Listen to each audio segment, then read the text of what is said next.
मी सगळ्या मुलींना कायम ही गोष्ट सांगत असते की या जगात तुम्हाला कोण वाचवू शकतं तर तुम्ही स्वतः. तुमची बुद्धिमत्तेच्या जीवावर तुम्ही घेतलेलं शिक्षण आणि बुद्धिमत्तेच्या जीवावर तुम्ही घेत असलेले छोटे छोटे निर्णय, या दोन गोष्टी जर व्यवस्थित जमल्या तर तुम्हाला आयुष्यात फारशी कुणाची गरज लागत नाही.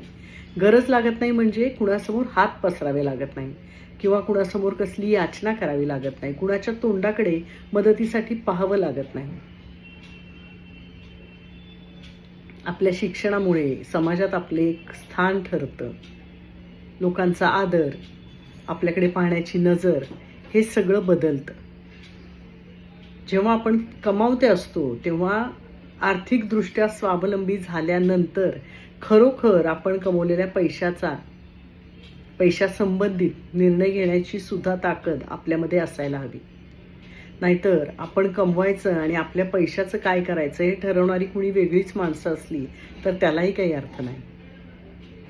हे सगळं असं बोलावं लागतं कारण बऱ्याच घरात स्त्रिया कमवत्या असतात पण ₹1 खर्च करण्याची त्यांना परवानगी नसते किंवा त्यांची हिंमत नसते. आखूड शिंगी दुभती गाय अशी फक्त त्यांची परिस्थिती असते. तसं होता कामा नये. आपण आपल्या बुद्धिमत्तेच्या जोरावर जर आर्थिकदृष्ट्या स्वावलंबी असू तर त्या कमवलेल्या पैशाचा काय खर्च करायचा, काय इन्व्हेस्टमेंट करायची किंवा जे काही करायचं आहे आपल्या पालकांसाठी कुणासाठीही, तर त्याचे निर्णय घेण्याचं पूर्ण स्वातंत्र्य आपल्यालाच असायला पाहिजे. तर आपल्या बुद्धिमत्तेचा काही खरोखर उपयोग झाला असं म्हणता येईल.